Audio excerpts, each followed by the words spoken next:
Bootleg Kev Podcast with the legend. Big U is here. What's up, man? Thanks for having me, man. Thank you for coming. I feel like it's long overdue, man. Yeah. I ain't really did no lot of interviews up until right now. Yeah, you got this. I watched yesterday. I went to Mel's Diner in Sherman Oaks and watched the first. Was it the first full episode or was that 2 episodes? No, that was only 1. It goes so fast that right. It was only. I said only episode 1.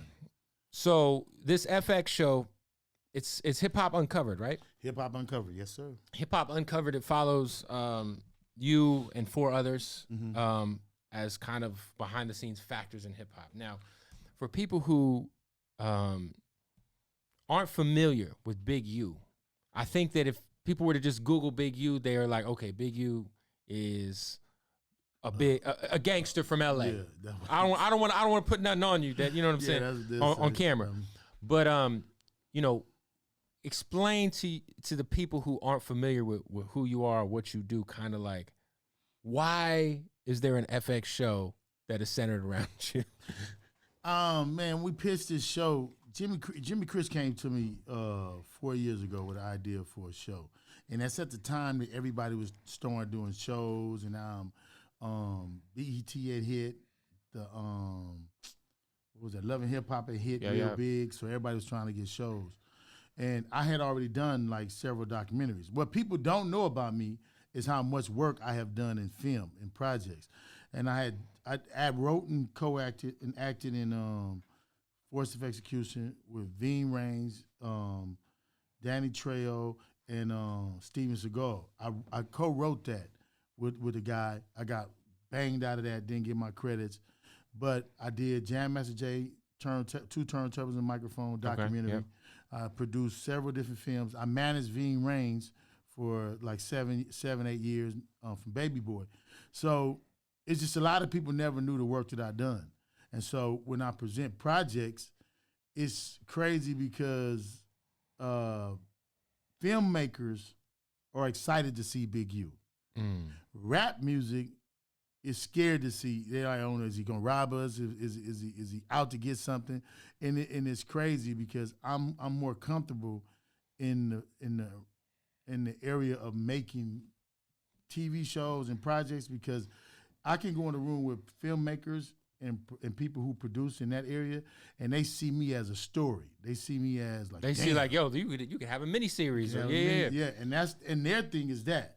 But if I go in with people who do music, it's he's the Blue Sugar Knight, intimidation, or he's a thug, or he coming to rob us, and they don't understand that. I make most of my money producing shows, and that's even doing concerts.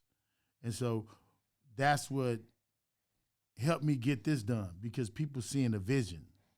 Yeah, I think it was like overdue. I remember, I want to say me and Head were talking about it maybe like a year or 2 ago, just like, when is the Big U like Netflix show coming? Not even like a documentary, like someone plays you, you know what I'm saying? And like just follows you through your life and shit. Like, but you mentioned people like on the rap side of things, like you definitely have a stigma, like you said, when it comes to the hip hop world. People, they might be intimidated, or they might be like, oh shit, if Big U's around, like what's going on type shit. Yeah. Talk about your, I mean, obviously for people who don't know, man, I mean, we'll get into all of that, but you found Nipsey, what was that, 04, 03? No, I came home. No, you came home in 04, so it was like 05? 06, 07. Was Nipsey already working with Steve? No, okay. I brought Steve on. Okay. I brought Steve on. So I come home in 04. And in 04, I met Steve because Steve at the time was dating my wife's niece. Okay. So that's how I know Steve. I don't know Steve from music. I know Steve, but I met him in a music setting at a concert, and I didn't have no artist at the time. So I met Steve. He was kind of having some kind of conflict with Suge over saying the N-word. And I came home in 2004. So when I met Steve, he was kind of standoffish, like, "Woo, we're like, what's up?" I'm like, "What's up, man? I'm Big U." He was like, "All right." It was like ready to go, and I'm like, "What's up with that?" I had no clue about the N-word and Steve because I wasn't abreast to growing on social media and all that shit yet. Right. And so that's how me and Steve met, and then he called me reached back out to me after he realized that I was saying that my wife, he's dating my wife's niece, and they had been together for like 3-4 years. And then he was like, oh, wait a minute. Oh, man, he was like, man, yeah, fuck music, man. You don't want to give a shit, do something else. And I'm like, yeah, all right. But then I was messing with Suge. So I had my run with Suge for a while, managing Corrupt. And then when Corrupt left, Suge. That was early on. That was early. That was like in the early 90s. Early 90s. Well, you got locked up in 91, right? No, I got locked up in 91 and then come back to 2004. So when did you start working with Corrupt? I started working with Corrupt in 90, like 1989, like 89, 90, I met Corrupt. So was that technically before Death Row, right? Oh, it was definitely before Death Row. Yeah. That's why I said the Death Row thing wouldn't have happened, and that and amongst other things. And then I had Laquan. So actually, my first artist wasn't Corrupt nor Nipsey. My first artist I ever dealt with singularly was Laquan. Pop LQ, he had a gold-selling album at the time, the B-Turn. Okay. And he came to me in the Fox Hill Mall and asked me to manage him. And he was about 15 or 16. He had a flat top. And he walks up to me in the mall. You talking about Corrupt? No. Oh, no, Laquan. Laquan, Okay. Papa Q, Kenny Kingpin. Yeah. He was the first one I ever dealt with. So he came up to you at the mall? He came up to me in the mall, was like, man, I want you to manage me. And I'm like, no, first thing he said to me was crazy. He said, hey, you work for my father, right? You big you? I'm like, I don't work for your father. I never worked for your father. Who's your father? Then he said, Mr. Green. And I'm like, oh, reverse that. I have done work for your father. I have a great deal of respect for your father. But his father was in the feds or on his way to the fed. We knew he had got popped. Mm-hmm. I was his father's young boy. I was one of his father's, like, he called me like. Right, you handle some shit for him. Yeah, and then now I'm seeing his son. And he got this flat top, he face clean, and I'm like, you got a song? I ain't never heard the song. And then when he, when somebody tell you about something, now you start hearing it everywhere. And so he called me back, came to my house. He like, man, I'm gonna show you how to do it. And I'm like, well, you got to show me what the fuck to do because I have no clue on how to manage nothing, none of that. So then he started taking me to his little his shows, going to his video shoots. I was going in, and then after a couple of months, now I'm still going in and out of town hustling, and his shit got even bigger. So I was seeing when he came back to town. But then now I'm going to the soda, getting my bread, coming back, and so I was still messing with him. Then after something happened and my crew got hit, so I was kind of sitting at home. Lamont Broomfield came to me and was like, I got a kid named Corrupt. I want you to meet him. And so I had the bread at the time, and his brother had bread too, but he was like, man, come on, bro, help me. That's when I met Corrupt, and I started moving with Corrupt. And it was kind of fast, man, so it was like a labor of love, and how me and Corrupt relationship built, because to me, it was like I didn't know we even had a relationship because I really hadn't done nothing for him. I wasn't planning on signing him to my label, to Delicious Entertainment. We actually never got to the paperwork to even get it done. But it was like he was signed, and so I seen Corrupt one night going to go do a lick with the homies, I pulled him out the car, I called him out. He tells the story all the time. And that established us, right? And then we would be in the garage clowning, with VH clowning, rapping, we all playing. And it was crazy because I got a letter. I was on my 6th year in prison. And I got a letter, and it had $3,000 on it. So when we get your mail, they'll send you, like, sometimes they even send you the pictures first, or they'll send you a card that you got money. And they sent me the letter, let me know I have money, so I can go fill out my draw. So I got $3,000. Ain't nobody never sent me $3,000. And then we was on lockdown, so I think 4 or 5 days later, pictures came. And it was no letter, it was just one thing in there, and it was like, I love you, and Corrupt. No letter, no nothing, that was it. And it was just a gang of pictures. And I'm like, damn. So he sent you the 3 bands? He sent me 3 bands, some pictures. So this was like 94, 95? No, this would have been 96, 97. This was like... I was already in, like, because I wasn't at Calipat no more. I was at... What number was I? It was like, yeah, 96, 97, Corrupt's already, established. Yeah, because it was before Wicked Freaky came out. Yeah, that was after he left and did the Antra thing and the corruption. Right. album. Okay. Yeah, you're right. So it was then. He was still with Death But Row. by that time, Dog Food was already out. Dog Pound. It was before Dog Food came out. Okay. Because he had got some money. It was before. So when was that? I think that was 95. 95. Yeah. So that's when he sent it. That's when he hit me. That's crazy. And then we came off lockdown, and I called my wife. And my wife like, "Did you get the letter from Ricky?" And I'm like, "Yeah, you got the money." I'm like, "Yeah, I went to the store and everything." And I'm like, "Where he at?" Then I called him. And then shortly after that, he bought me a cell phone. I had the first cell phone in prison. Technically, that was contraband, right? Well, hello. That's a record label. No, by the way. What contraband? No, it's fine. No. So you when you got out of jail, you said you were rocking with Suge. Yeah. And so explain to me that, because Suge is a very a blooded. Yeah, he's just a people either have amazing things to say about him. Or they got it's very polarizing. You know what I'm saying? So when you got out, both. Well, when my little brother got killed, first my little brother got killed. Okay. At the studio with Corrupt now, Corrupt, Kitty Rock, and all them. So that kind of Suge was in jail. No, Suge was in jail yet. Not think he was. That kind of pondered us together, when my little brother got killed, when Suge, because Corrupt wanted to go back to Death Row. He asked me, can he go back, and should he go back? And I'm like, yeah, you can get your money. Shit, you can't worry about everybody else, bro. Mm-hmm. You go back. So that's when he went back to Death Row after he left Antra. And that kind of pissed Snoop and Daz and them off. I remember there was that XXL cover with Corrupt and Left Eye was on it and Suge. Real? Yeah. It was like when Corrupt went back. What year was that? Shit, it was probably around the time we're talking, because it was like the new. I think it was when Crooked Eye was rolling with Death Row and shit. Yeah, see, because I was in transition at that time. Then I went to the Hole.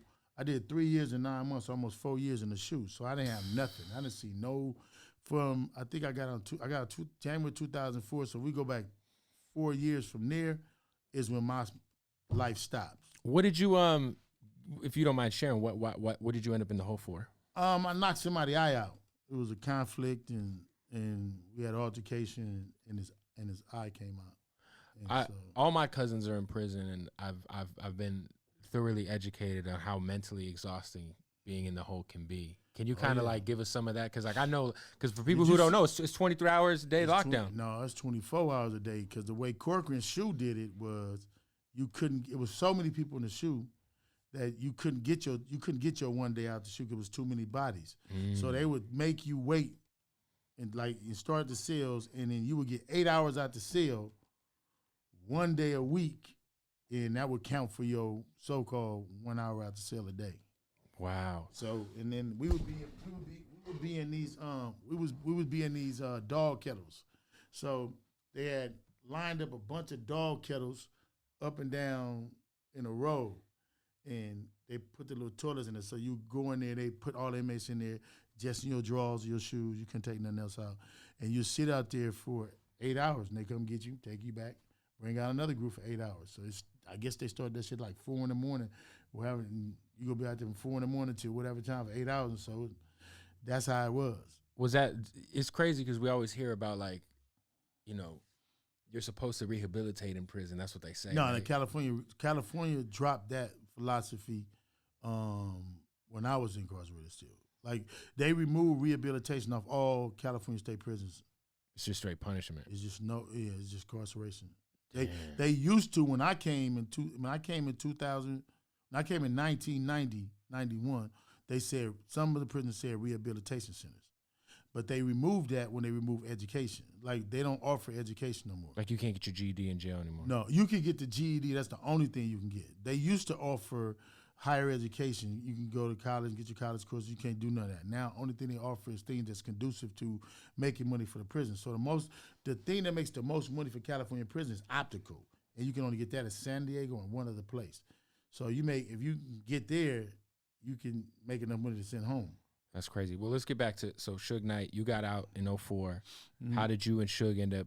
Because connecting? Corrupt was at Death Row. Okay, so just by was there. So yeah, but naturally you're out. Corrupt's looking out for you because you looked out for him, however many years ago. Yeah, and then Corrupt is there. I come home. Of course, I got him to go home. I'm mess with Corrupt, and then me and Suge had already been talking since my little brother had passed before that, and so naturally when I come home, I'm messing with him. And I didn't want to be, because it was such a talk when, you know, Big U's coming on, the Big Crip is coming on and all this. So I wasn't on that. That's not where I've been. You know, like I didn't want to come home and say I'm gonna enhance the Crip card. And now I didn't want to come home and do that. I want to come home and be a Muslim and be a man and be somebody who could be conducive to us as a people to move forward and to move this genre. And so I felt me dealing with Suge would be stronger in making us unified unity than going against. Because I already had a relationship. My homeboys were already with Snoop. I mean, Big D and them was already with Snoop.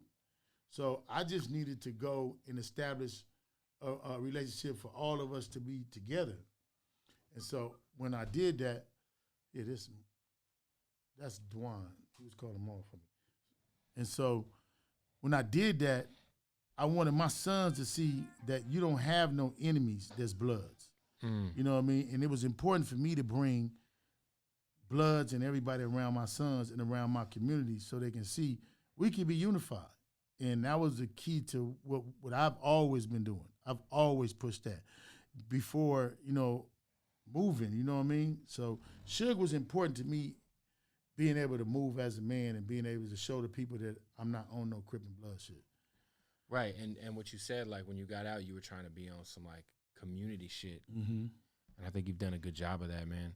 It's crazy because I feel like you were probably in jail for probably at least the beginning or peak of when the gangbanging culture became like commercial, as far as like I was in a shoe. Do you remember there was like a Bloods and Crips album? I don't even remember that. Yeah, like, I remember. Like it was like a real thing where it was like it was really like used to like propel record sales and it became second nature. So like you're in jail and you're like, are you like paying attention to how the shit is blowing up? I did. I was watching because I was watching the culture grow. Yeah. And it's funny because before the East Coast West Coast beef, you know, it was the Crips and Bloods the Crips and Blood album, Battle Cat and all them. And then at the time, my little brother, because you used to have to get your music sent in from the streets back then. And my little brother sent me Biggie Smalls and Wu-Tang Clan. Oh, wow. And then he sent me all the other stuff that I wanted. So I was like, what the hell is Biggie? Right. You know what I'm saying? And I always was tripping off the album cover because my little brother got a picture like that. You got with the baby. Afro, with the baby, dark skin and all. I'm like, dang, he got the same. But so I had the CD. I never listened to the CD. I never listened to Biggie, and I never listened to Wu-Tang. And then we went on lockdown. So my homeboy who knew about them, who had just came to jail, he had the CDs. He was finna get rolled up. He was transferring. So he gave me the CDs back. We on lockdown. And I slapped in Wu-Tang Clan. And that shit went crazy.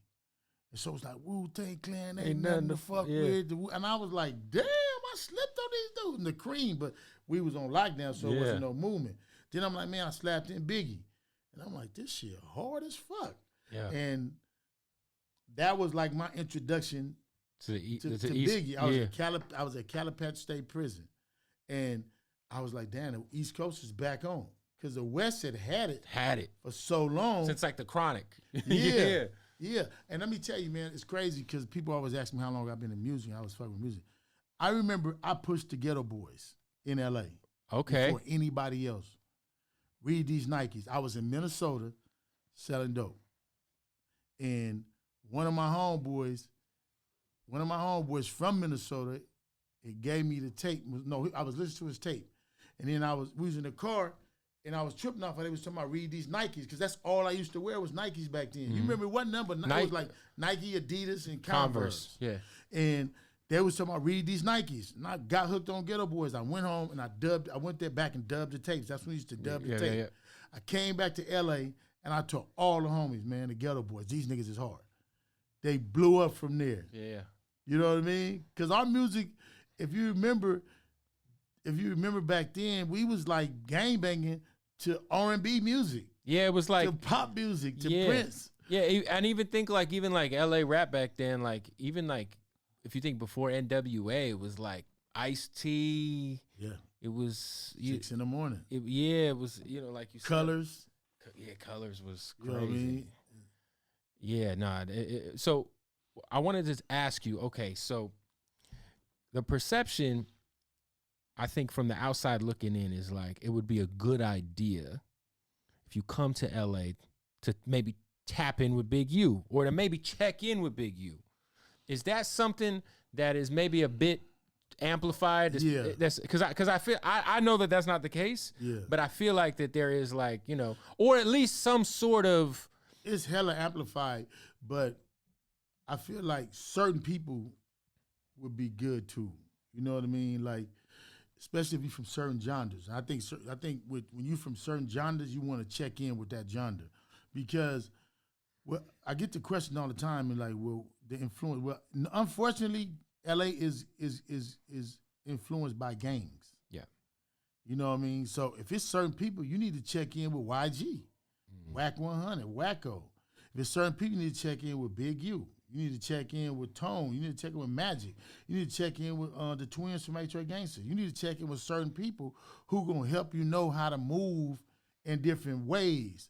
Who gonna let you know, like, like these dudes, what you claiming and what you affiliated with, they not our enemies at this time, but they could be our enemies in a day's notice, and we don't even know it, but we know how to move around. You know what I mean? So it's important for me to have a relationship with dudes from every sex, from H-Rays, Bloods, Gangsters, Hoovers, all of that, because we want to show respect. And I feel like people from all the sets give me respect because they see my history. They see my work ethic. They see that I've never, if my homeboys is wrong, I'm going to say my homeboy wrong. Mm-hmm. I'm not going to side with my homeboy right or wrong, period, point blank. I don't do it with my kids. I teach my kids to do right and wrong. Right. But I'm going to support truth. And in prison, and in 13 years, the dudes I did time with can come home and vouch for that. I'm like, no, whatever he said was he kept his word. So that's what I think gets me strength in LA. And the whole time I was with Suge, we never had one conflict because I just didn't allow it. You know what I mean? Not that I could control him, but sometimes you got to know how to appeal to a beast. Right, what I mean? Like, bro, we don't need this.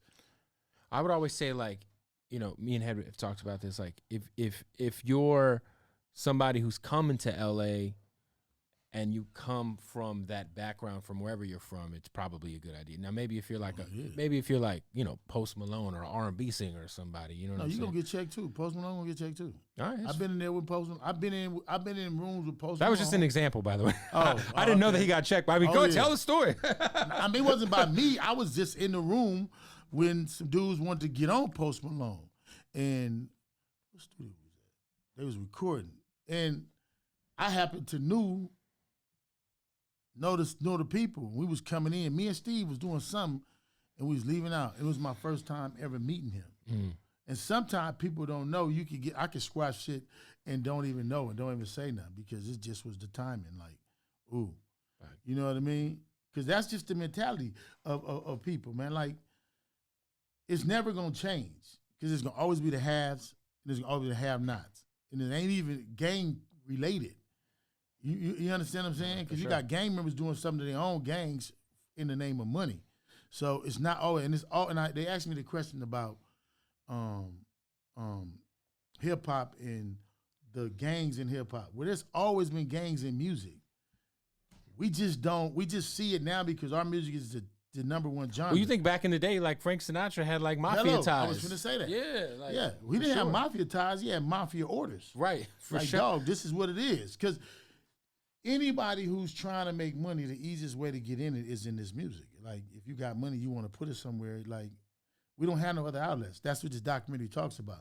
Hip Hop Uncovered talks about when we were hustling, and then we eventually took that money to get into something and try to do something positive.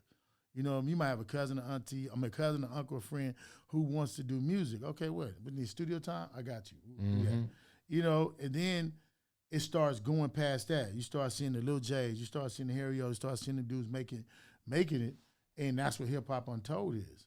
It talks about us and our struggles in music.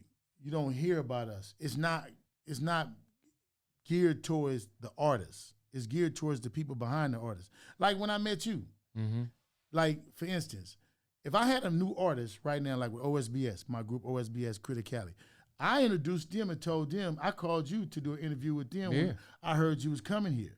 That's Hip Hop Uncovered. That's why they call us the Power Brokers, because we already had a relationship.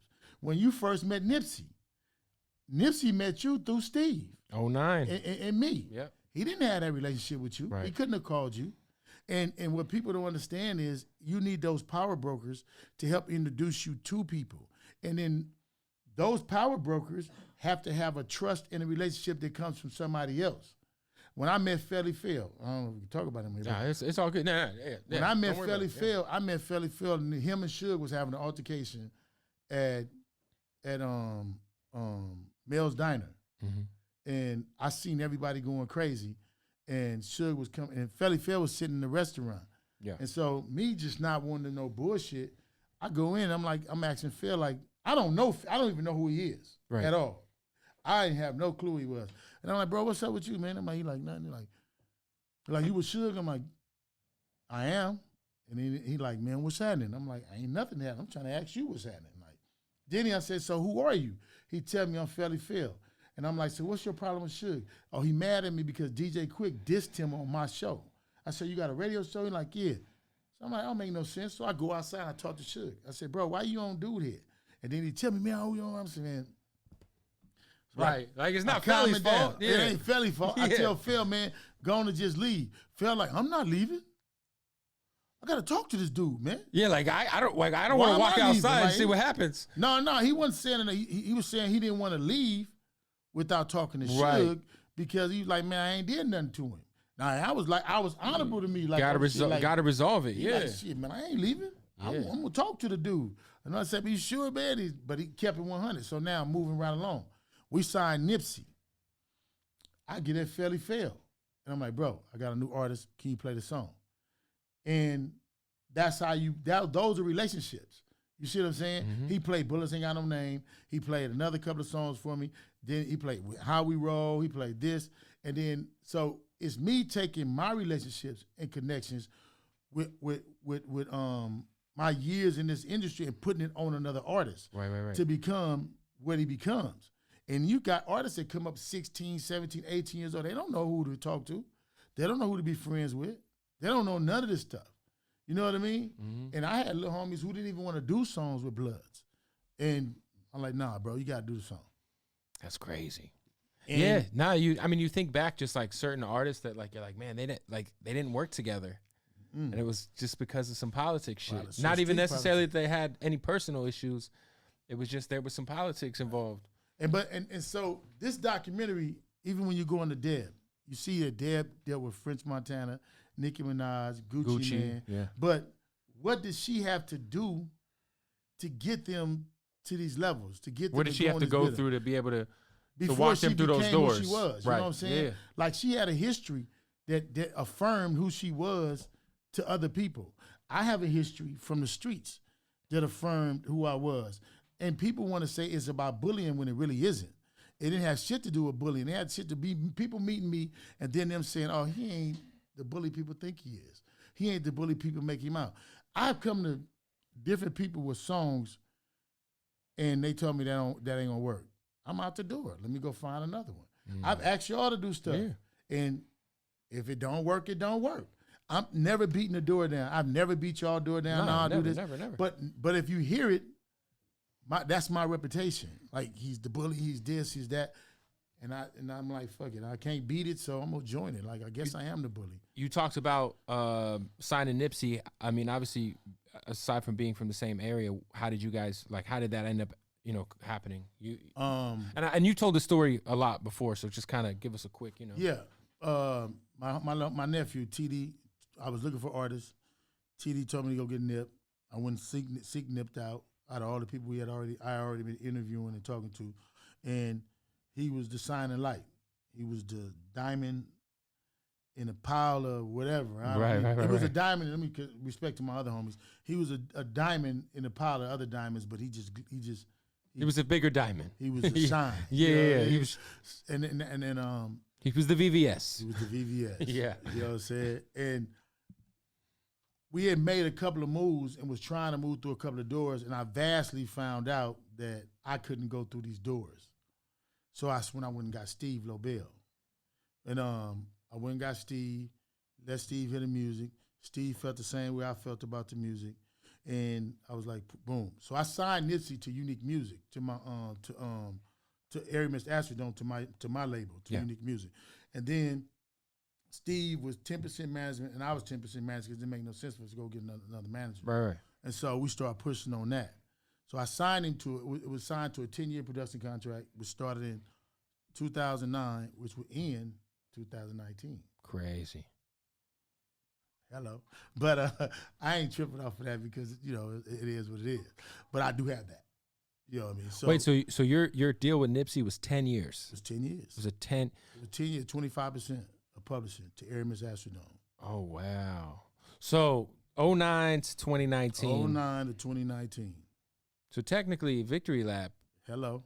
Okay. Wow. Wow. Yeah. Help me. Okay. Because when I first met Nip, I met him in 09, actually. This was when he was on the LAX tour. We was on the LAX tour. With Game and I think J-Rock. We had sent you a song on him before. Well, I became, you know who put me on the Nip is Charlemagne, man. Charlemagne, when he was doing radio in Philly. And he was tweeting about Bullets Ain't Got No Name, Volume 1, I believe. I remember DMing Charlemagne at the time, and that's who originally kind of like, I saw his shit. And I was seeing his shit on the blogs, like the Now Rights and Two Dope Boys of the World. No, that was late. You already met him before that. I met him in 09. Yeah, you had already met him before that because, see, we didn't officially finish the deal of signing him to. But he had some shit out there, like online. He nothing. didn't have nothing. Nothing. Well, the shit. He didn't even know how to upload the music yet. You got to remember because if I met him in 09, so that was the LAX. He had nothing out there. Nothing. He had nothing. So he was on tour with nothing out. No, this is what I'm trying to tell you. Okay. Before we did the Game tour, we had already been messing with Nip. 07, right. But I didn't meet him until that tour. Yeah, because even before the Game tour, he had the song with the Tupac song. Okay.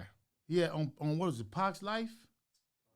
Yeah, Pac's Life. I got Felly to put that on the radio. That song started picking up all around the country, and Pac's mother had it pulled because that wasn't the single they wanted to go with. They had Nipsey. They had Nipsey, Pac, and light skinned with the braids from the east side. Oh, my nigga gonna go crazy. Nocturnal? No. I don't know. Chia Beer, man. I gotta call him Chia Beer. But anyway, he gonna know what I'm talking about. But yeah, that song went viral. But even before that, we could just look it up actually, because I feel it was Nipsey, Tupac, and can't think his name. He's Central. He always got Central, like Crenshaw on his chest. Can't think his name. But anyway, that song was out. And then even before that, before we even did the tour. Was it called 7 International? What was the name of the song? It was Young Dre the Truth? Young Dre the Truth. Okay. Now look at when that came out. This was... Well, this is on YouTube, so hold on, let me look it up. Yeah, but you got to remember before that I did him with the song with Snoop. 06. 06. Yeah, and that wasn't even the first song. We did Snoop's. I did him with Snoop and Nip and Snoop. Gangsta's Life. Yeah, see, I didn't really start. I think the first project that I really tapped in was Bullets Ain't Got No Name, the first one. Right. And then like I really became a fan. The second one, I think he had the roll the windows up shit was so hard, but that was later. That was like 2010, I think. Yeah, all that was late. Yeah. All that was late. But I met him in 09. He came on my show. We did an interview. He freestyled, and Steve was there. And no, you met him before that.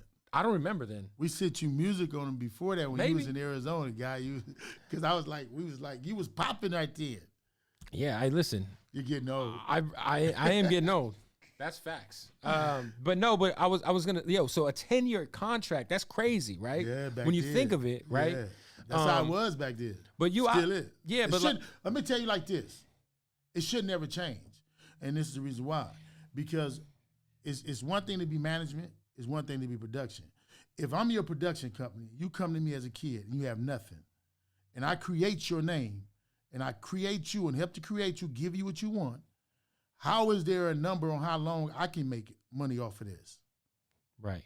Because if I don't do that, what are you gonna do? Then what are you gonna do? Right. Because you got to remember, before Nip came to me, him and his brother had already had a deal where they had paid, I can't remember the dude, to distribute their music. He never did it. That came back. Well, later on. I do think that there's a middle ground there, because you'll notice artists will pop, and the people who made it happen for them sometimes get left behind. You know, like that's what I'm saying. That happened with Cardi B. You know, there was a guy named Shaft who really blew her shit. Look what's going on with Meg Thee Stallion. Exactly, right? It's like, yo, you signed the paperwork, and what would have happened if these people didn't believe in you when they believed in you?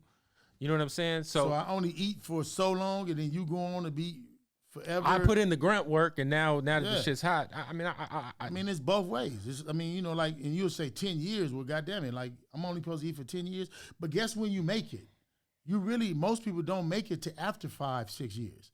Yeah, the first 4 or 5 years is no money coming in. It's all spending. Money. It's all money going out. Exactly. Yeah. You know what I'm saying? Remember how many people was grinding before that? Mm-hmm. You know, and then so example, like just say nephew for instance, Nip for instance. When I first got with Nip was in the hood. He had already been to Dre and them. He had already been to different people. He had tried to get on. They was knocking him down because his music was too violent. He was a Crip, and he looked like Snoop. So that was like, oh, that ain't gonna work. You do some more Snoop. And so when I come, I'm like, okay, I'm gonna take him, and we gonna recook this. You understand what I'm saying? Right. So now it's the same way with everybody in this documentary. Everybody in the documentary had the same exact thing. Cooking somebody, being there, putting their money behind them, putting their name behind them, saying this is the one, and then boom. You know what I'm saying? Because you don't just get to walk through the door and say, I'm here now. I'm here now. Right. You know what I mean? How many people really did that? Lil Nas X, Soulja Boy, a couple of people. The internet is kind of changed. I think the internet's the variable that's made it possible for just some shit to go viral. And now you can't even do that now, because now there's so many people paying to get 5 million views on YouTube. Right. You know, a lot of paying bullshit, to get the Spotify. Now you can't even paying see TikTok if something is, all that shit. You can't even tell if something is really organic. That's some real shit. You know what I'm saying? Yeah. So it's like a lot of it is optics.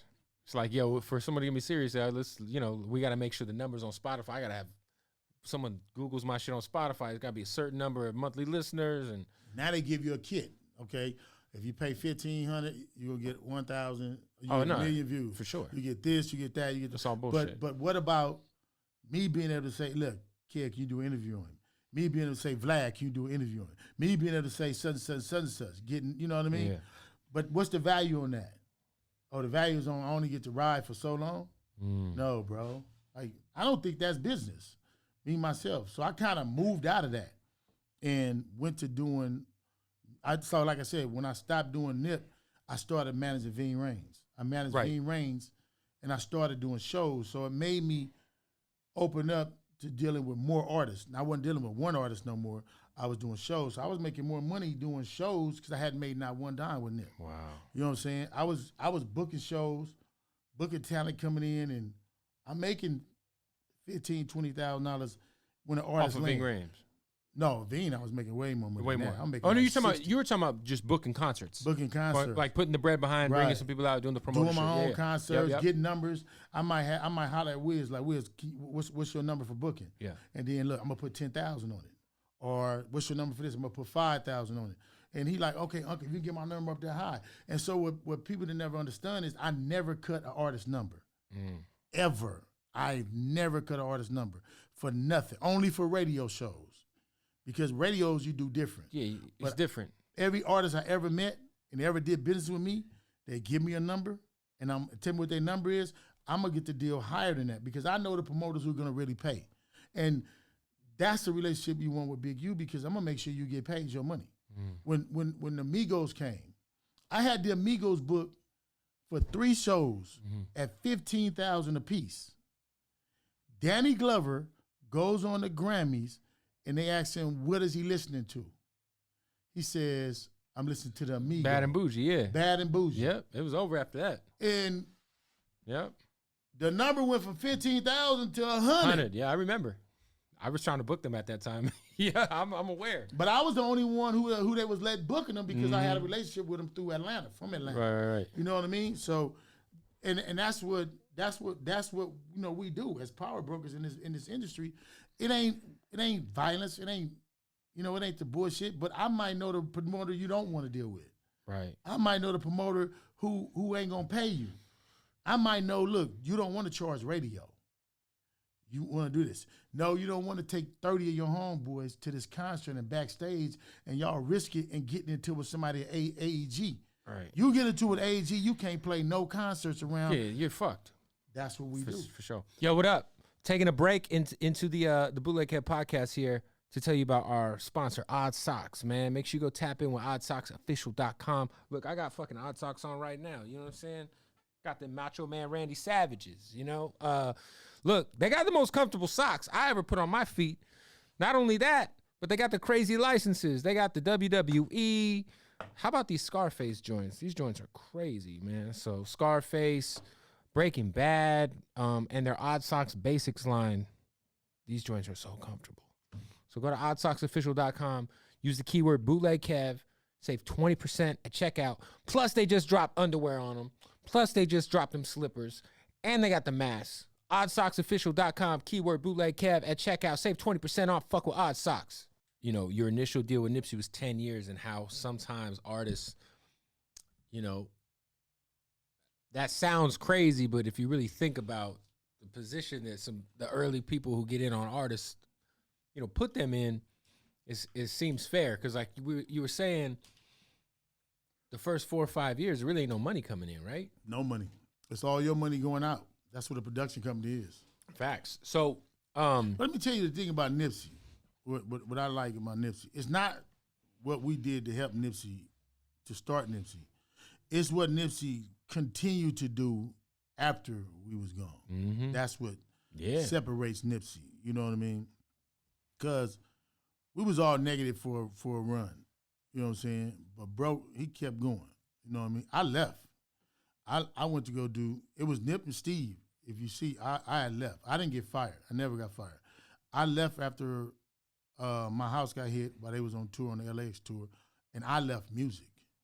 And I talk about it in the documentary. So nobody fired me. I left my own self. And I started just doing football and managing Ving Rhames. Mm-hmm. So I was making, it was no money on the music, but I started making down at $200,000 a year just managing Ving Rhames. Right. And just doing movies. And I was doing that. Doing shows. And I started doing shows. Yeah. So I was dealing with every artist, not just one artist. Right. And so I was successful doing that. And I continue up until the COVID to make money booking shows and putting on concerts, doing shows. I do one concert a year for developing option for the kids. And then all throughout the year, I do other concerts for myself. So I've always made money, and I made way more money than I ever did dealing with one artist. Right. With respect to my kid. And so that's what I've never not had a shortcoming. All my cars are paid for, my house, everything. Right. You know what I mean? So I done real well, and I've been doing well. I'm not dealing with one artist until Nip called me after he signed with Atlantic. And he was like, Unc, I signed with Atlantic. I'm like, is that right? He's like, bro, we finna go. And his thing was, we got to do what Kendrick and Top did. We got to redo, we got to do it right. And he was asking me to come back and manage it. I'm like, shit, man, I don't want to get back in the rigmarole, you know what I'm saying? He's like, nah, man. And I said, so what's the situation? He's like, you still got the contract. It ain't, you going to do what you want to do. So I'm like, it's really in your hands. Yeah. So, but we always had that love. I always supported him in the hood. He always supported me in the hood. And even after we had the conflict. And so when he got ready to go to New York, he bought me a ticket. Well, he paid for me a ticket to go to New York. And the ticket was me and Robin, the ticket was a problem with that. So we ended up paying for ourselves. We did the video in New York. We came back to do some stuff out here. And as you can see, I'm all over the Victory Lap. We promoting it. And but I was in the studio with him for 4 days recording, just recording vocals, talking about him and how he came about. First time, he wanted me to just tell him all the different stories, the stories of prison. So we did that, and I got one I posted up when me and him was in the studio. We'd been there all night, and I did all that right before Victory Lap because he was gonna drop Victory Lap, then we was gonna come right back with a mixtape on that. And so now you kind of narrated. Yeah, I narrated the whole tape, like just telling the hood stories and all that coming on. And I really don't know where that is now. We did it at Paramount Studio. I ran into a kid who did the recording for us. Oh, the engineer? Yeah, engineer. And like, what happened to all that? Yeah. Yeah. No, he said they gaffed it. Right. The family and all that got it. So I don't know what they ever do it because our relationships ain't what it is. You mentioned the conflict. There was obviously a widely known incident that had happened. Mm-hmm. What was the when you guys did have your outs before everything got reconciled? What was the root of that? When we first started, it goes back to our recording equipment. I had a deal with Tiny Lister, Tiny Lister, and a Tiny Lister friend. He was I was so bad with names. Remember his name? We did a deal that we were going to sign Nip, and he purchased the equipment for us. And we was at Sunset. We purchased the equipment, and that's where Nipsey was staying with me. Mm-hmm. Sam had went to jail, and Nipsey was staying in my condo in Hawthorne, and we had the equipment set up there. And we was recording. So this is the equipment that Nipsey had recorded on and was recording on the whole time. Right. And so once we had went our different ways, I wanted to use the equipment when I decided to come back because of this other kid, but where Nipsey had the equipment was in the downtown studio, and you could only get there at night, or you couldn't go in after 10 o'clock, or they were penalized. I'm like, bro, let's just move it on 43rd, because I had a place on 43rd. Mm-hmm. And he was cool with that, but then it was conflict in the hood between him and some of the other little team. Right. And I can't go into that. I won't ever go into that. Of course. I don't know it. So, you know what I mean? So then it kind of like went bad, and he made a diss song. I asked him about it, came and checked him about it. We went to go pick him up. He was 100 hood with it. Nip always been 100 hood with it. For sure. And then the conflict happened. It was some rugged rules, you know what I'm saying? And we all went to jail. And that night, Nip didn't go to jail. Just me and his brother and a couple of homies went to jail. We got out that night. Nip called me. I met Nip the next night. I met Nip and Sam the next night at the African restaurant on Fairfax. The very next night. Like after whatever had happened that we heard about. Sam got out. Mm-hmm. Sam had to bail out 2 days later or something like that. We all met before that. We met that night. At on Fairfax, the African restaurant, because those used to go. Yeah. And it was basically like that. It was it. So it was just, because I mean, that hit like all hiphop.com. Yeah, all the different, which it was supposed to do. And I mean, and he ran with it. He like, I'm finna put some songs out. Man, go ahead, do what you're going to do. Wow. Because if it was a conflict, it wouldn't have never stopped there. Right. The fact that it was just like the next day you guys win 8. Yeah, it couldn't have never been a continued conflict. Right. Like, how could that? We still here. Yeah. It couldn't have never been a continued conflict. Or it would have been a continued conflict. Right. You know what I'm saying? Like, he's my baby. He not even 5 generations under me. I'm like the beginning, and Nip is a baby in our industry, in where we from. Mm-hmm. You know what I mean? Like, he ain't even... You know what I'm saying? Like, he got to getting there as he got more popular in the world, but at that time, he still was a baby. Yo, I wanted to ask you, because someone like Nip, like, I feel like you mentioned earlier, kind of the diamond in the rough, right? Yeah. Like, not everybody has the state of mind that he had, that... Not at all. You know, the way that he did everything with purpose and intention. You know, like, was he always like that? Did you kind of know that about him from like the whole time? I really kind of think he got that from his family, like his brother. They are real driven, like they are real driven people. You know what I'm saying? Like, they move with a purpose. Right. I move with a purpose. It's very few people who move with a purpose, and he moved with a purpose. You know, and you can see it. You know how you go around somebody and you can see that this dude, when it's time to film, he always here. He always got the camera. 100%, yeah. He always got. You can see that. This is what he want to do. Nip didn't have no back door. He didn't have no second plan. This was it. This music. This is what it was. And it was it. Yeah. It wasn't, I'm going to go be a lawyer or a doctor if this don't work. This was it. Yo, he passed away, and then you had organized or helped organize, like it was like a day of unity in your neighborhood that, you know, I really wasn't aware of like the historical context of it. Head had to break it down to me because you know, I'm not fully tapped in with all the politics and who's this and you know what I'm saying? That was big. And so he was kind of explaining to me like the fact that these people and these people are together was so big. Well, like talk about that day and why that was such a big deal. Shouts out the little homegirl from the jungles.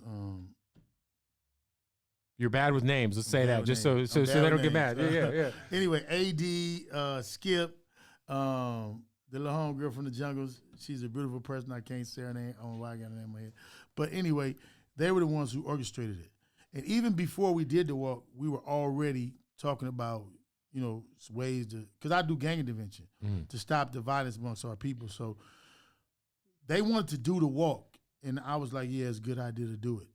But when they were calling people to come and saying it was cool, most of the people were saying, hell no, we're not coming unless Big U say it's cool to come. And that's when I went on there and said, everybody's welcome to come. I was hurting at that time. You know what I mean? Of course. That was right after Nip had passed. That was days later. It was days later. And I was hurting. And it was crazy because my whole family was hurting. My kids was hurting because they know Nipsey. They know Nipsey from coming to sleep at our house. He lived in our house on 103rd. And then when he got his check, that's when he graduated from there. And he was like a brother. He was like a big brother to my daughter. Right. And my 14-year-old. And he was a big brother to my son. My 21 years in college. He posted him all the time. So it was crazy that it had happened. But the Unity Walk was so necessary because he had reached such a different pinnacle in L.A.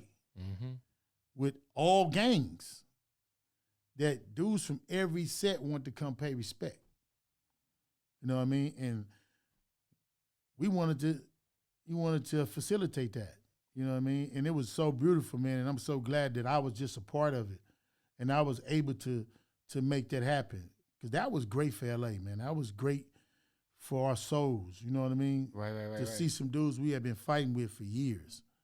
Yeah, because like you know, like, is it almost take an event like that to happen? I'm not specifically talking about Nip's death, but something of that magnitude to happen to kind of, because you know it's hard to tell someone to stop going to war with somebody if their uncle died or their brother died. Yeah, you know what I mean? Like, man, because it was a lot of backlash on our side. It was backlash on our side, other gang sides.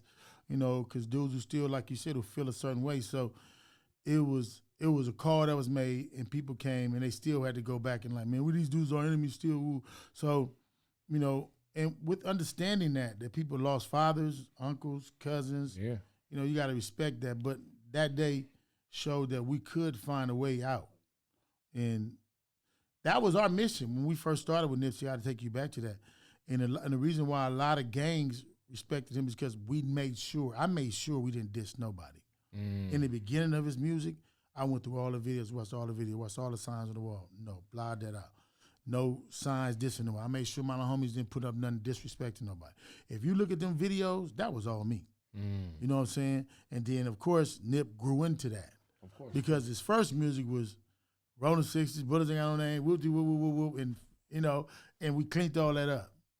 You know what I mean? And the man is a beast. And history, you know, it's all history now, man. It's all history now. Yo, is it true that Debo from Friday was inspired by you? Was that character No. inspired by you? No. Okay, let me tell you how that went. Okay. This is the honest to God truth. You're going to get this here. I managed Devo. Okay, R.I.P. to R.I.P. to my Tiny. big brother. Yeah. I managed Devo and I managed Vima. Devo was one of the people I was managing. I've been managing for years, right? So to keep it 100, Devo knew of Big U. Okay. And he knew of my reputation like everybody else did and knew of my reputation. But the character is written on one of the homies from 111. That has nothing to do with me. Okay. You know what I'm saying? Whatsoever. I ain't never been in the hundreds. I ain't, you know what I mean?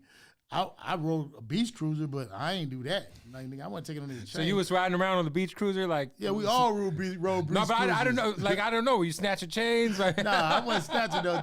Well, we did snatch chains. Right, that was an right. era, but I mean, I wasn't riding no neighborhood snatching no chains. That was kind of like some other shit. But Debo, I know it's like folklore that was like based on you. Maybe Debo like knew of you and like maybe no, he knew of me. Yeah. Like he knew of me, but you gotta understand, my reputation goes back to like 80, 81, 82. right because you're in jail when Friday comes out. Yeah, in when prison. did Friday come out? 95 Yeah, I was gone. Yeah. I was gone. But my name and reputation was still precedes that. Of course. You know what I mean? It precedes that. But there were a lot of big, Devos and whatever. Hey, Right. Now, Tiny, being the actor that he was, could draw off of Big U. Mm. And that's what he meant. He meant that he drew From you. Big U to act that character. Got you. Not that character. It wasn't Debo, written after you. Yeah, not at all. Yeah. Not at all. Because, no, I wasn't on no bike pushing up on no nigga. So what year would you say you became quote unquote Rolling 60s? Like what year was that? Don't have no tattoos. Oh, that's fair. Yeah. What are we talking about? I mean, just to be honest, like, I always say it like this. I never became Rolling 60s. I think Rolling 60s became us. Well, you said it. It's in you. It ain't on you. It's in you, it ain't on you. And I've been saying that since the beginning of time. That's why I don't have no tattoos. So I used to say that years ago because, like, we ain't got no tattoos. Why I need them?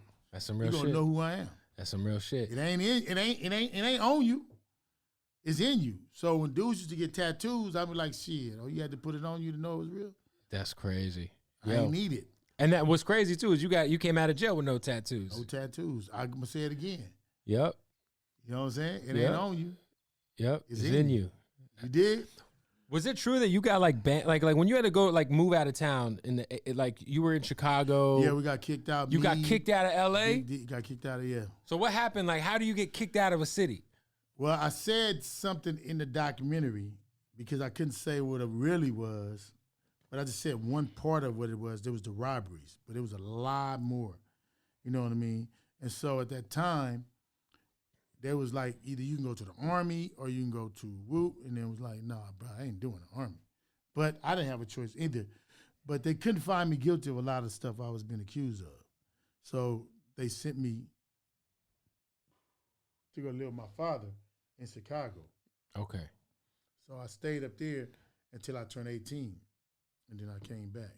So you because at the time you were a minor. Saga begins. So so you're a minor, so they could kind of tell you like, yo, these are your options. You got to go here. You got to do this. You got to do this. Yes. And that's what people don't understand, that when you were born in a state and you get that birth certificate, you're actually the ward of the state. You don't actually belong to your parents until they actually go to court and file to get you on to become your guardian. That's so crazy. Yeah, you actually belong to the state. So they got to tell you like, hey, these are your options. You Yes. can't be here no more. Judge Though. will go in front of you and tell you, we can sentence you here. That's how they're able to sentence you in court. Damn. Yeah. How did you start to get involved in coaching, like, and the football stuff? Because I feel like for the people who've been paying attention to you the last decade, I feel like you're since you've been home, I feel like you've been a pillar of the community. But specifically when it comes to coaching and being involved in the youth football. Alan Long, man.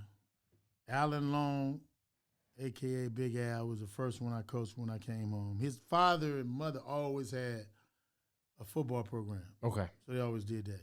And then along with my homeboys, Big D, F. Bonan, who was coaching their sons while I was in prison. And then when I came home, they was doing it. So, and my son my sons were good athletes, really good athletes. I always to hear about how good they were. So when I came home, I just wanted to get in there and sit back and kind of sit in the cut and work with them. And I had started developing, I started Extra Fitness Fellowship Network, which is the parent company of Developing Option, before I actually came home. And that goes to my stepfather, who's Donald Ray Evan. And he's always been conscious. He's always had me read books and all that stuff. He's been really conscious. So when I made the change, and I was making the change, he just kept reinforcing me with books and helping me. And he helped me start Extra Fitness Fellowship Network while I was in prison. So then I changed the name to Developing Option because it was some people like it. So Developing Option is not actually the nonprofit. Extra Fitness Fellowship Network is the nonprofit. We just do business as Developing Option for stealing and security purposes. People can't steal and do things. Yeah. So, but then it took me into to wanting to do something for our community, man. I wanted to give back. I wanted to really be able to see these kids make it and not have to go through what I went through. Because I didn't have no father. Right. I ain't really had nobody who was telling us, like, don't do this, do that. You know, you can make it. I didn't have that. You know, it was like, go hustle, get the grind on. That's how the family was. I ain't have nobody saying you can make it in school. I never had that. Yeah, and you've had, like, players that you've coached, like, get drafted and all that, man, which is... Eight? I had 8, 9 that's made it to the league that I've coached. I have maybe about 1,500 through college. Which is that might even be a bigger deal. Oh, that is a bigger deal. That's, 1,500 kids just going to college. Yeah. And I got my last class of kids is in this documentary, and it's 8 of them, and 4 graduate this year from college, and then 6 graduate next year from college. Wow. Talk about that. That's crazy. Yeah, that's mine. That's the work I got. That's the Crenshaw way. And they all went to Crenshaw High School. Believe that. Wow. Yeah, so usually my program takes kids from my program, the Crenshaw Rams, Crenshaw Coast, and then into Crenshaw High School, and then from there, college. From there. And like I said, that last group, I got UCLA, Dixie State, U.S. Navy, Reno, Nevada, Georgia, Miami. And I don't know, they're going to get cussed out. Yo, how did you become – you're a Vikings fan, right? Yeah, oh, yeah, I got the bag. But how the hell did you become a Vikings fan? Got more money out of Minnesota than I ever got out of any other state. Okay. I was like, I was seeing that. I'm like, yo, how did you become a Vikings fan? That's so random. That lady didn't have no football team. Okay. Who do you go to? I went to the Soda. All right. We ain't had no football. Rams left, Raiders coming, going. It was like, shit. I went purple. Amen. And to this day. First property I ever bought in my name. Not in my name. I bought it in another name. But first property I ever bought out there. First thing I ever, So Minnesota's important to your story, obviously. It was important. And I ain't never been back either since they ran me out of there. That's crazy. Wait, why'd you get ran out of Minnesota? What happened? I ain't never been back since they ran me out of there. What if like, hypothetically speaking, the Super Bowl's in Minnesota and the Vikings happen to make it to the Super Bowl that same year like the Bucs just did in Tampa? I might just drive from another state. Okay. Since they don't make you show ID to nah, I never been back. You mentioned, reading some books. What are like 3 or 4 books that have changed your life, man? Malcolm X autobiography, Rich Dad, Poor Dad, Visions for Black Men, and The Browner Files by Joey Browner. Okay. Easy. How about this? As like a 13-year-old white kid, I read the autobiography of Malcolm X. Crazy. Made me cut my hair. I didn't even realize Malcolm, as a kid, like I didn't, I learned about Malcolm X from hip hop and shit. Mm-hmm. I didn't realize he was on some gangster shit. Like Detroit Red was like that motherfucker. You know what I'm saying? I didn't like that movie. I didn't like I liked the concept of the movie. I didn't see the movie. You didn't see the movie? I just read the came book. out? Nah. You talking about the one that came out on Amazon Prime, the Night in Miami one? One Night in Miami. I haven't seen it yet. I kind of feel like they made my man too weak, too undecisive in his life. How's your relationship with Farrakhan? What? That's Pops. I love Farrakhan to death. What do you think is? I feel like there's so many misconceptions about. Ain't no Farrakhan. misconception. It ain't no misconception. He has done nothing but good for our people. It is no misconception. Only way you can find something wrong with him is you looking to find something wrong with him. And I won't even let nobody say it's a misconception for somebody who has all his life fought for our life.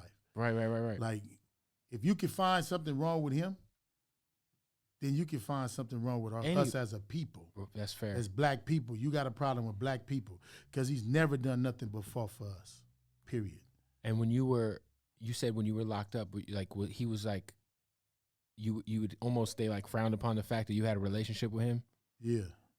No, they was trying to, they sentenced me. That was one of the sentences, one of my aggravating circumstances that I had a relationship with him. That's fucking crazy. Yeah, it was in my transcripts too. That's wild. But you know, I think though, even like my situation right now, because as this documentary go, I still hear where the feds is going to ask people like, what can you give us on Big U? Like, what do you know about Big U? What is this? And in light of in light of what's going on in the Capitol and them rushing the Capitol, it's crazy that I still get calls from people that's in prison and saying that they coming and asking them, what can you give us on Big U? Like, I've been home 17, 16 years. I do gang intervention, and I have to have a relationship with gang members to do gang intervention. To help your community. If I don't have a relationship with gang members, how can I call 1,000 gang members to be able to come to this Nipsey thing? Mm-hmm. You know what I'm saying? But I am still being pursued to this day, right now. I got a call not too long ago, some of my partners saying that they was asking, what can they give them? We can help you.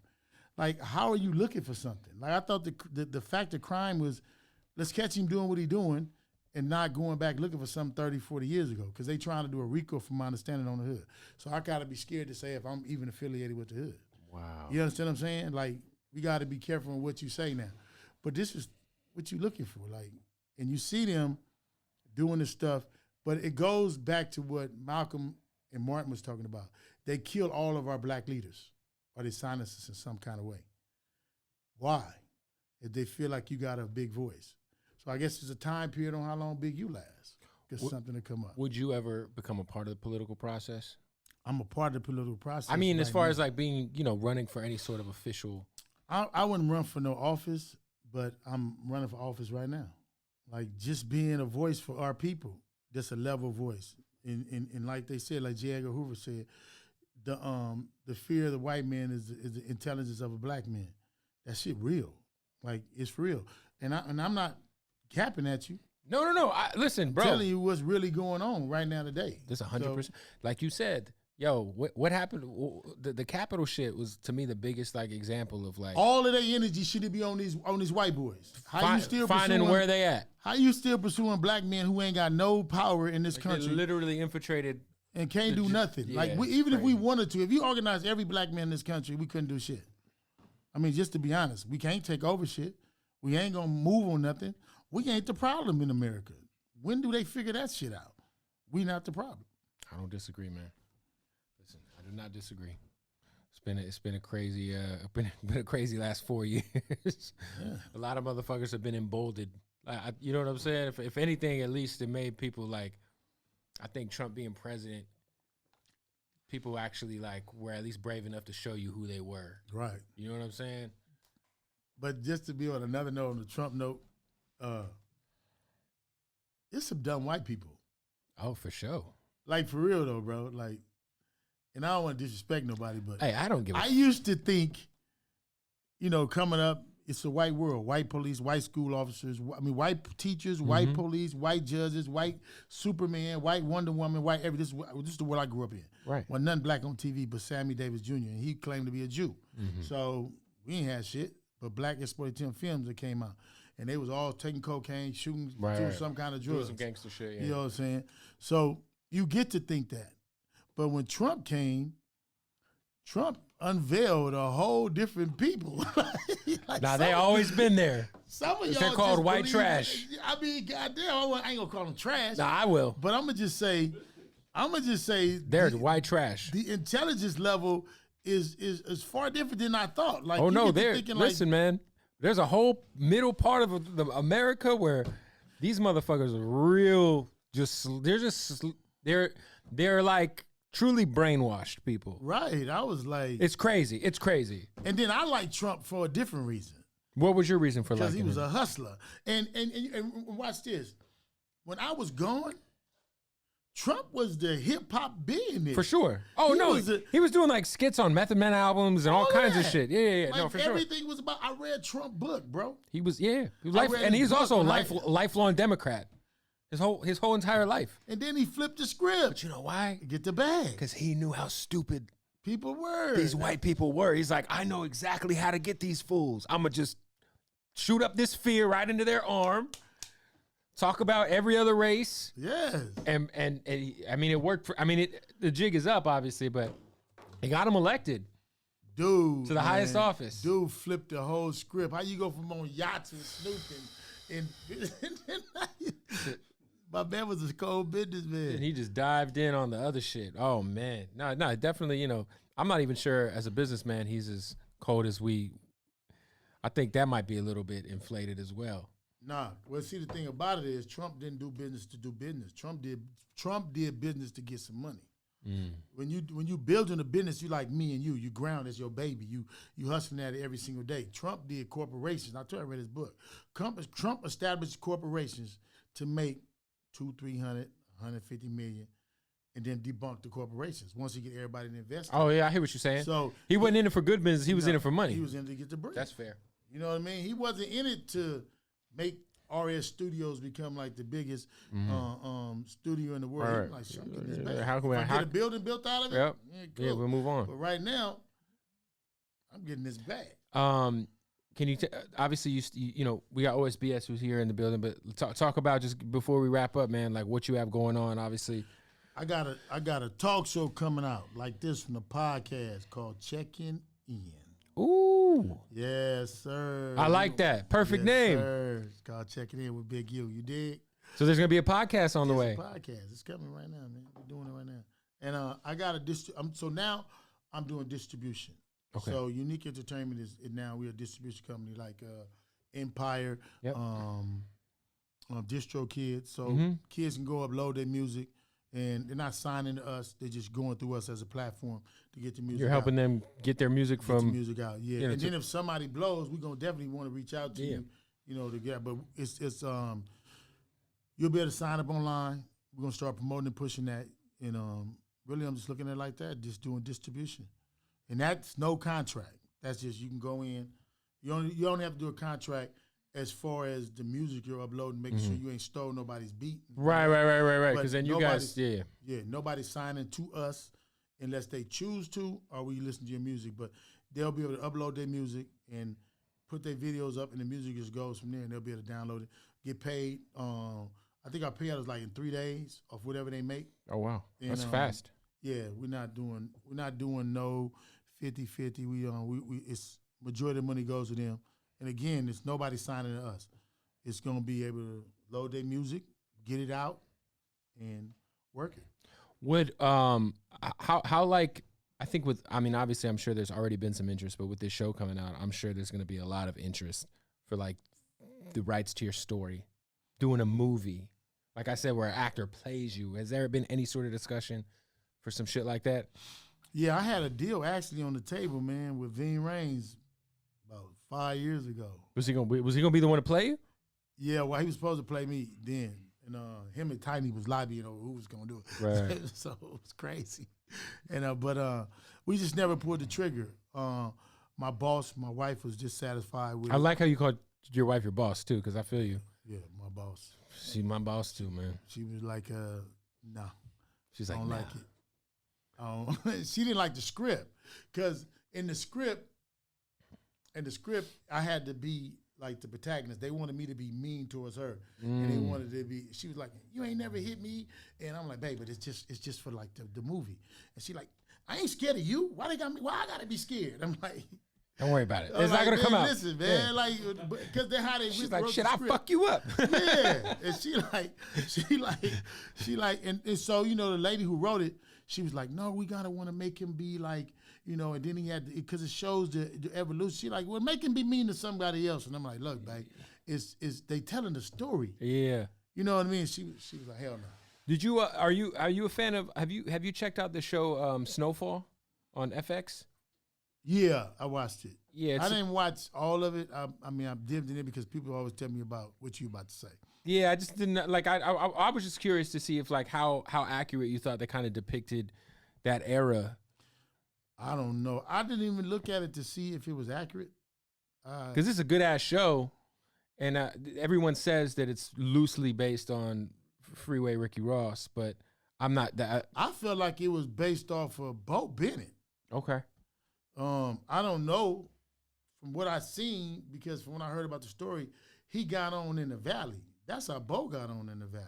Yeah, he got on in the Valley, and then came up. Freeway got on. I don't know. I think he was always in the hood, because you know we all know each other. We all good friends.